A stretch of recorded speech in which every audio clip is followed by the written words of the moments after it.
Mereka bicara seolah-olah bangsa ini adalah warisan mereka. Mereka ingin rakyat percaya bahwa tanpa mereka, Indonesia tidak akan berdiri. Ini kesombongan yang luar biasa. Kemarin, ada yang menuduh Pak Jokowi ingin mengawetkan partai atau bahkan mengobok-obok pemerintahan. Tapi lihatlah, siapa yang sebenarnya mengobok-obok stabilitas negara ini? Siapa yang masih terus bermain drama politik? Mereka yang seharusnya bercermin. Kalian yang merasa paling hebat hanya karena menjadi anak seorang proklamator, ingat baik-baik. Kemerdekaan ini bukan hasil perjuangan satu orang. Republik ini tidak dibangun hanya dengan satu tangan. Assalamualaikum warahmatullahi wabarakatuh. Opini Gino Television Indonesia kali ini menyajikan tentang bagaimana pandangan masyarakat terhadap partai PDI Perjuangan. Bagaimana langkah-langkahnya hingga membangkang tentang retorik yang ada di Magelang. Dan bagaimana pula tindakan Kejaksaan Agung. Itulah poin yang kedua yang akan kita paparkan. Karena itu saudara, ikuti media ini hingga akhir agar tak gagal paham. Dan ini merupakan salah satu gambaran baru bagaimana Indonesia ke depan. Karena Indonesia ke depan akan terus maju, tanpa PDIP pun akan makin maju. Bahkan jika ada PDIP bisa jadi korupsi dan korupsi. Demikian sejumlah pihak menyebutkan PDIP adalah gembong atau sarang daripada koruptor. Benarkah itu? Mari kita bahas dan kita lihat seperti apa sebenarnya yang terjadi. Ayo saudara, tonton hingga akhir agar tak gagal paham.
Jaksa Agung ST Burhanuddin mengungkap fakta terbuka atas kasus dugaan korupsi di PT Pertamina Patraniaga.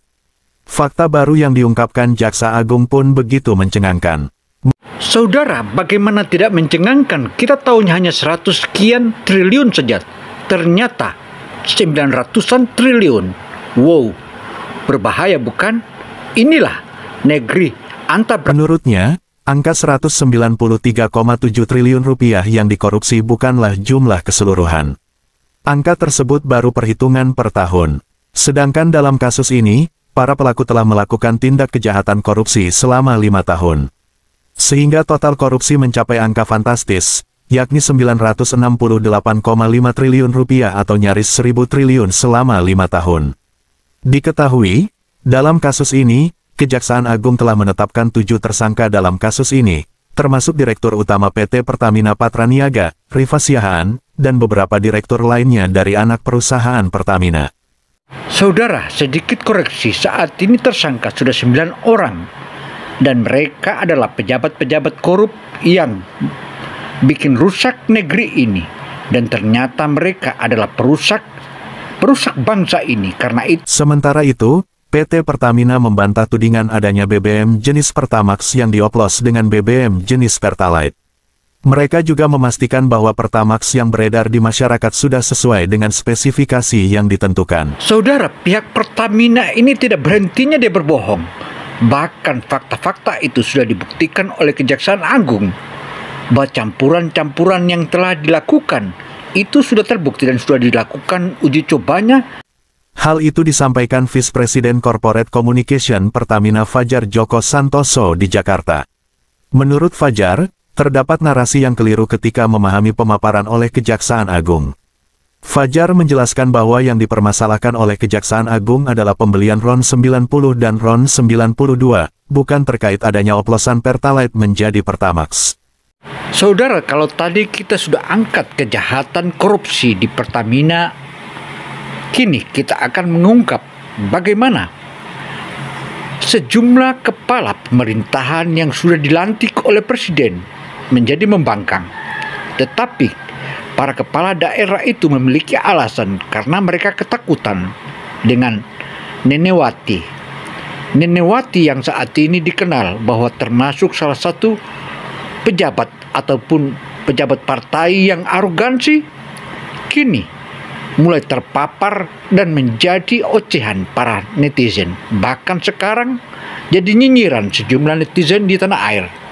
Karena itu, dapat dipastikan bahwa ke depan Partai Demokrasi Indonesia Perjuangan bisa jadi akan kalep, bahkan akan bubar, dan bisa jadi akan ditinggalkan oleh masyarakat karena ternyata Partai PDI Perjuangan ini bukanlah partai yang memperjuangkan wong cilik, tetapi di sana adalah sarangnya koruptor.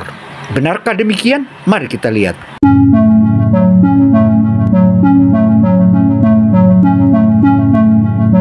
Negara ini bukan milik satu golongan, bukan milik satu keluarga, bukan pula milik satu partai. Meskipun kita berbeda agama, budaya, atau latar belakang, kita tetap diikat dalam satu wadah, Negara Kesatuan Republik Indonesia. Ini adalah realitas yang harus dipegang teguh oleh setiap pemimpin yang dipilih oleh rakyat. Namun, hari ini kita menyaksikan segelintir orang yang merasa lebih berhak atas republik ini. Mereka bicara seolah-olah bangsa ini adalah warisan mereka. Mereka ingin rakyat percaya bahwa tanpa mereka, Indonesia tidak akan berdiri. Ini kesombongan yang luar biasa. Kemarin, ada yang menuduh Pak Jokowi ingin mengawetkan partai atau bahkan mengobok-obok pemerintahan. Tapi lihatlah, siapa yang sebenarnya mengobok-obok stabilitas negara ini? Siapa yang masih terus bermain drama politik? Siapa yang tidak bisa menerima hasil demokrasi? Siapa yang merasa tidak wajib patuh kepada pemimpin negara yang sah? Mereka yang seharusnya bercermin. Kalian yang merasa paling hebat hanya karena menjadi anak seorang proklamator, ingat baik-baik. Kemerdekaan ini bukan hasil perjuangan satu orang. Republik ini tidak dibangun hanya dengan satu tangan. Ada darah, keringat, dan nyawa ribuan pahlawan yang berkorban demi tanah air ini. Jangan pernah merasa punya hak eksklusif atas negeri ini. Saudara, ironi memang. Ada satu partai di negeri ini yang merasa seakan-akan negeri ini adalah miliknya. Bahkan mentang-mentang dia adalah anaknya proklamator.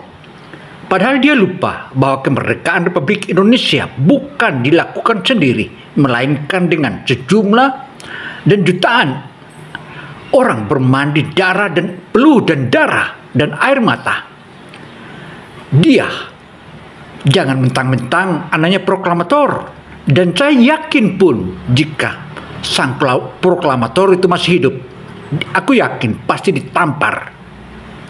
Dan karena merusak tatanan demokrasi saat ini, bahkan melawan pemerintahan pusat, melawan pemimpin yang sudah dipilih secara demokrasi. Itu merupakan salah satu pelanggaran dan sepantasnya negara meminta pertanggungjawaban di depan hukum agar pelanggaran konstitusi seperti ini tidak terulang lagi di masa mendatang. Rakyat sudah semakin cerdas. Mereka tahu siapa yang benar-benar bekerja, siapa yang hanya menjual sejarah demi kepentingan politik. Jangan sampai nama besar proklamator justru ternoda oleh ulah generasi penerusnya sendiri. Negara ini bukan kerajaan. Sistem kita adalah demokrasi presidensial. Itu artinya loyalitas utama seorang pejabat publik adalah kepada Presiden Republik Indonesia sebagai kepala negara dan kepala pemerintahan. Bukan kepada seorang ketua umum partai, bukan kepada dinasti politik, bukan kepada kepentingan kelompok sendiri. Partai politik itu hanya kendaraan untuk mencapai kekuasaan, bukan alat untuk melawan pemerintahan yang sah. Jangan pakai partai untuk memecah belah bangsa. Jangan gunakan partai sebagai alat kepentingan pribadi. Jangan jadikan politik sebagai panggung drama keluarga. Ingat, setan diusir dari surga bukan karena syirik, tetapi karena kesombongan. Ya benar, setan diusir dari surga bukan karena Bukan karena baik, tetapi karena dia sangatlah jahat sehingga diusir oleh Allah Subhanahu wa taala dari surga. Ia merasa lebih mulia dibanding yang lain. Ia menolak tunduk pada perintah Tuhan karena merasa dirinya lebih tinggi derajatnya. Hari ini kita melihat kesombongan yang sama dalam politik negeri ini. Merasa lebih pantas memimpin padahal sudah kalah dalam demokrasi. Dan kekalahannya sangatlah memalukan karena mereka hanya peroleh 16% saja. Lalu saat ini kemarin memaksa lagi untuk mereka mau menguasai. Merasa lebih berhak menentukan arah bangsa, padahal rakyat sudah menentukan pilihan mereka. Merasa lebih pintar dari yang lain, padahal hanya bisa mengulang narasi lama yang sudah usang. Rakyat Indonesia bisa menilai sendiri. Retret kepala daerah di Magelang telah usai, namun gaungnya masih menggema. Ada yang hadir, ada yang absen. Ada yang tegas dalam kebersamaan, ada pula yang sibuk dengan sikapnya sendiri. Dan saudara yang belum ikut dipastikan akan dipecat. Dan jadi itu akan dipecat. Percaya atau tidak, mari kita buktikan ke depan karena mereka bukanlah pejabat yang loyal kepada pemerintah pusat dan mereka akan kesulitan mendapatkan dana dari dana alokasi khusus atau dana alokasi umum. Demikian pula dana-dana khusus yang memang spesial dari pusat. Dan itu merupakan salah satu kesulitan bagi daerah atau kepala daerah yang tidak ikut, sebagaimana mereka masih tunduk kepada ketua partainya, dan jika melawan kepala pemerintahan maka itu otomatis dia bakal di luar pemerintahan.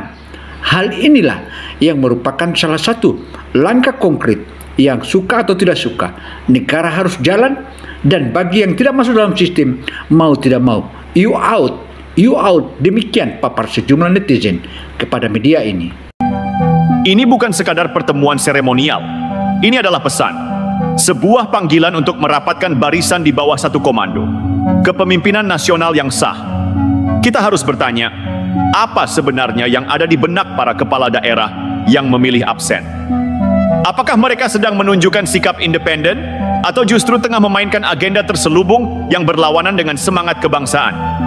Jangan lupa, kepala daerah itu dipilih untuk memimpin rakyat, bukan untuk bermain kucing-kucingan dengan pemerintah pusat.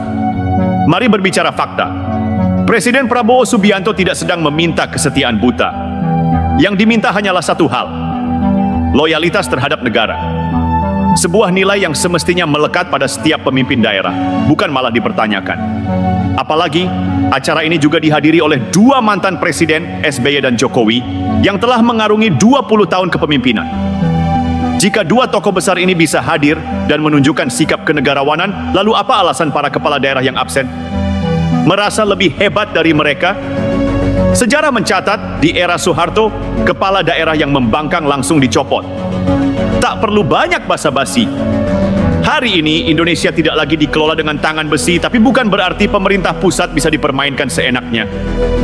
Kepala daerah yang sengaja menunjukkan sikap embalelo sebenarnya sedang mempertaruhkan posisinya sendiri. Jangan salah, rakyat tidak buta. Mereka bisa melihat siapa yang benar-benar bekerja untuk bangsa dan siapa yang sibuk bermain politik sektarian. Ada satu hal yang harus dipahami. Kepala daerah bukan sekadar pejabat administratif. Mereka adalah simbol keteladanan.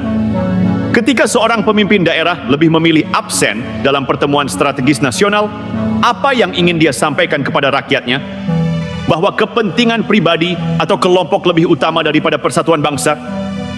Bahwa ego politik lebih penting daripada kebersamaan dalam membangun negara? Karena itu saudara, kepala daerah yang tidak hadir itu sudah pasti dia akan kesulitan. Dan rakyat yang memilihnya kemarin pasti akan menyesal. Dan bisa jadi dia lebih awal dideklir. Kalau kepala daerah masih berpikir bahwa mereka bisa berdiri sendiri tanpa koordinasi dengan pemerintah pusat, mari kita beri mereka pelajaran sejarah. Indonesia ini bukan kumpulan kerajaan kecil yang bisa berjalan sendiri-sendiri. Negara ini adalah kesatuan, satu nusa, satu bangsa, satu bahasa. Dan dalam sistem demokrasi presidensial, pemimpin tertinggi adalah presiden yang dipilih oleh rakyat. Sederhana saja, kalau tidak bisa ikut barisan, keluar dari barisan. Ini bukan ancaman, ini peringatan. Pemerintah tidak akan membiarkan ada benalu politik yang hanya sibuk memperkeruh suasana tanpa kontribusi nyata. Loyalitas kepada negara bukan pilihan, tapi kewajiban. Jika tidak mau tunduk pada konstitusi, maka rakyat juga berhak menilai dan menentukan masa depan para kepala daerah yang seperti ini di pemilu berikutnya. Kita sudah cukup melihat bagaimana para pengganggu stabilitas nasional bekerja.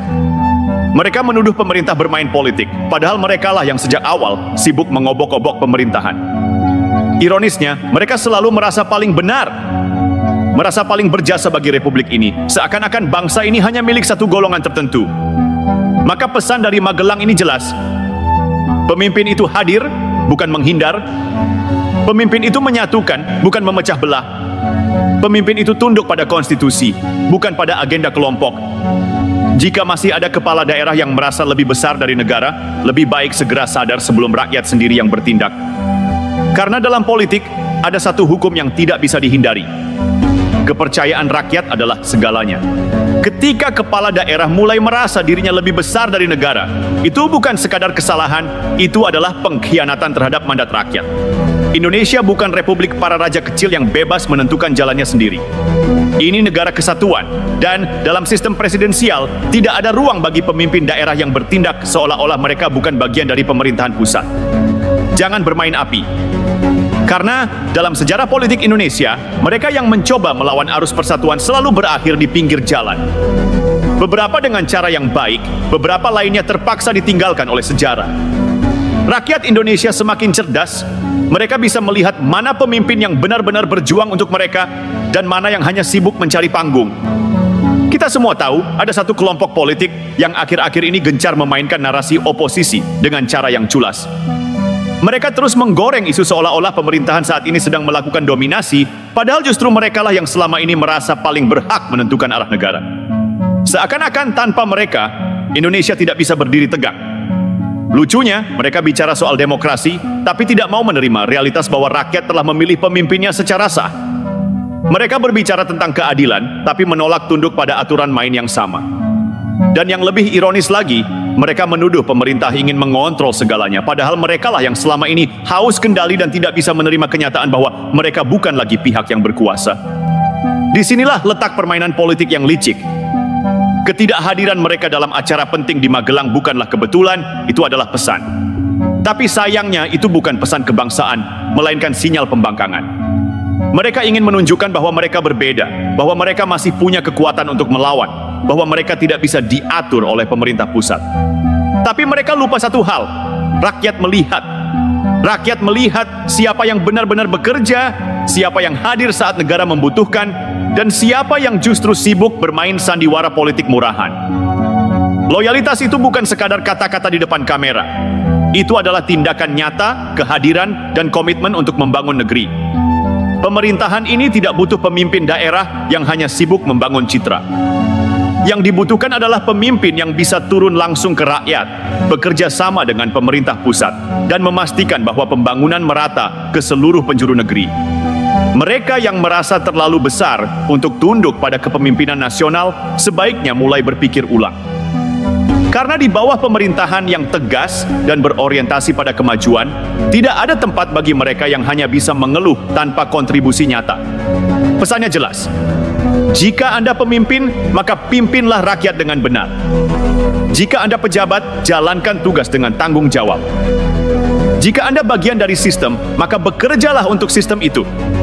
Tapi jika Anda hanya ingin menjadi penghalang, jangan salahkan jika suatu saat rakyat sendiri yang akan menyingkirkan Anda dari panggung politik. Karena sejarah selalu punya cara untuk menyingkirkan mereka yang menghambat kemajuan bangsa. Sikap kepala daerah yang sengaja tidak menghadiri retreat di Magelang bukanlah sekadar kesibukan agenda atau alasan teknis. Ini adalah bentuk pembangkangan yang disengaja. Ini bukan ketidakhadiran biasa, ini adalah pernyataan politik. Mereka ingin menunjukkan bahwa mereka berbeda, bahwa mereka masih punya taring, bahwa mereka tidak akan tunduk pada kepemimpinan nasional yang sah. Tapi sayangnya mereka salah perhitungan. Karena politik bukan sekadar simbolisme kosong. Rakyat sudah semakin melek. Di era keterbukaan informasi seperti sekarang, publik tahu mana pemimpin yang serius bekerja dan mana yang hanya sibuk membangun citra untuk kepentingan pribadi. Semua yang mereka lakukan terekam jelas, jejak digital tidak bisa dihapus. Satu langkah salah, konsekuensinya bisa panjang. Lalu pertanyaannya, mau sampai kapan sandiwara ini dimainkan? Sampai kapan para kepala daerah yang merasa istimewa ini terus memainkan drama seakan-akan mereka adalah korban dari pemerintahan pusat? Sampai kapan mereka terus berusaha memecah belah dengan narasi bahwa pemerintah sedang melakukan hegemoni? Padahal yang mereka takutkan sebenarnya bukan dominasi pemerintah pusat, melainkan kehilangan relevansi mereka sendiri di panggung politik. Mereka takut kehilangan pengaruh. Mereka takut rakyat sadar bahwa mereka bukan lagi sosok yang relevan. Mereka takut ditinggalkan oleh sejarah. Dan ketakutan itu beralasan, karena di bawah pemerintahan yang tegas, tidak ada ruang bagi mereka yang hanya bisa berbicara tanpa bekerja. Tidak ada tempat bagi mereka yang hanya ingin menguasai, tapi tidak mau mengikuti aturan main demokrasi yang sah. Kalau kita tarik benang merahnya, mereka yang tidak hadir di Magelang sebagian besar berasal dari kelompok yang selama ini merasa memiliki hak warisan politik. Mereka berbicara seolah-olah merekalah satu-satunya yang berjasa untuk bangsa ini. Negeri ini berdiri karena darah, keringat, dan air mata ribuan pahlawan dari berbagai penjuru Nusantara. Jangan merasa paling berjasa, padahal selama bertahun-tahun justru sibuk memperkaya diri sendiri. Jangan bicara soal keadilan kalau yang kalian inginkan hanyalah kekuasaan untuk kelompok kalian sendiri. Dan yang paling penting, jangan ajari rakyat soal demokrasi kalau kalian sendiri tidak bisa menerima hasil demokrasi itu dengan lapang dada. Jika kalian benar-benar mencintai negeri ini, maka buktikan dengan kerja nyata. Bukan dengan aksi boikot yang kekanak-kanakan, bukan dengan drama seolah-olah kalian sedang dikejar-kejar oleh kekuatan jahat.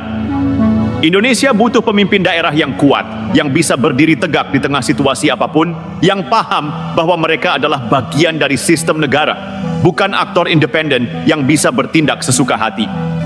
Mereka yang tidak bisa mengikuti irama kepemimpinan nasional, sebaiknya mundur secara terhormat.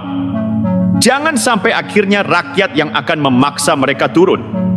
Karena satu hal yang pasti, rakyat sudah tidak sebodoh dulu. Kita sudah terlalu sering melihat drama politik murahan yang dipertontonkan oleh segelintir elit yang tidak terima dengan kenyataan. Ketika rakyat sudah memilih, mereka masih saja sibuk mencari celah untuk menggoyang pemerintahan. Apa mereka kira rakyat masih bodoh? Dan siapa yang hanya sibuk berteriak, "Jangan bermain api"? Rakyat Indonesia bukan pion di papan catur politik mereka. Rakyat semakin cerdas, semakin kritis, dan semakin berani bersuara. Mari kita bicara fakta. Apa yang sedang terjadi hari ini bukan sekadar perbedaan pendapat politik. Ini soal krisis loyalitas. Lihatlah mereka yang menolak tunduk kepada kepemimpinan Presiden Prabowo. Lihatlah mereka yang lebih memilih setia pada kepentingan kelompok daripada kepentingan bangsa. Mereka bukan politisi sejati. Mereka oportunis. Politisi sejati bekerja untuk rakyat. Politisi sejati paham bahwa pemerintahan yang sah harus didukung demi kestabilan negara. Politisi sejati mengutamakan kepentingan nasional di atas ambisi pribadi. Tapi mereka hanya tahu satu hal, bagaimana mempertahankan kekuasaan meskipun harus merusak bangsa ini. Rakyat telah berbicara dalam pemilu. Presiden Prabowo adalah pemimpin yang sah, pilihan mayoritas rakyat Indonesia. Jadi kepala daerah, pejabat, dan semua aparatur negara harus paham satu hal penting. Loyalitas kepada negara berarti loyal kepada presiden yang telah dipilih rakyat. Jangan mengkhianati mandat rakyat hanya demi ambisi pribadi. Jangan bersikap seolah lebih berkuasa dari negara. Jangan merasa lebih pintar dari konstitusi. Presiden Prabowo adalah pemimpin yang kuat. Ia tidak akan goyah hanya karena manuver politik segelintir orang. Tapi ini bukan sekadar tentang beliau. Ini tentang kestabilan Indonesia. Cukup sudah dengan sandiwara politik. Cukup sudah dengan kepentingan kelompok yang menghambat pembangunan. Cukup sudah dengan permainan kotor yang hanya membuat bangsa ini berjalan di tempat. Rakyat butuh pemimpin yang kerja nyata, bukan yang sibuk mencari panggung. Rakyat butuh pemimpin yang loyal kepada Indonesia, bukan kepada dinasti politik. Rakyat butuh pemimpin yang mendukung pemerintahan, bukan yang terus-menerus berusaha menjatuhkannya. Hari ini kita peringatkan mereka, jangan pernah mencoba menggoyang kepemimpinan Presiden Prabowo. Rakyat Indonesia akan berdiri di belakang pemimpin yang bekerja untuk mereka. NKRI bukan milik segelintir orang. NKRI adalah milik kita semua. Sekali lagi, ini bukan tentang Prabowo Subianto semata. Ini tentang Indonesia. Ini tentang kedaulatan bangsa. Kalian yang hari ini menolak tunduk kepada kepemimpinan yang sah, cerminkan diri kalian baik-baik. Kalian dipilih untuk melayani rakyat, bukan untuk bermain politik murahan. Saudara, bermain politik murahan itu dampaknya dan dampak sistemiknya terhadap Anda sendiri dan partai Anda. Dan itu pasti akan berimbas. Dan ingatlah, rakyat saat ini sudah cukup. Kalian diberi amanah untuk membangun daerah, bukan untuk menjadi boneka kepentingan segelintir elit. Jika masih ada kepala daerah yang merasa lebih hebat dari negara, silakan mundur. Jangan berdiri di atas panggung demokrasi jika kalian tidak paham arti loyalitas kepada rakyat dan negara. Ingat ini baik-baik, pemerintahan bisa berganti, tapi Indonesia tetap ada. Dan rakyat Indonesia akan selalu mengingat siapa yang berjuang untuk negeri ini, dan siapa yang hanya menjadi pengkhianat yang menciptakan perpecahan. Maka kepada para pembangkang, sebelum terlambat, sebelum rakyat menghukum kalian dengan cara yang lebih keras, sadarlah. Hentikan manuver politik busuk kalian, atau kalian sendiri yang akan tersingkir oleh arus perubahan. Indonesia tidak akan mundur hanya karena ambisi segelintir orang. Dan Presiden Prabowo Subianto tidak akan sendirian, karena rakyat Indonesia ada di belakangnya.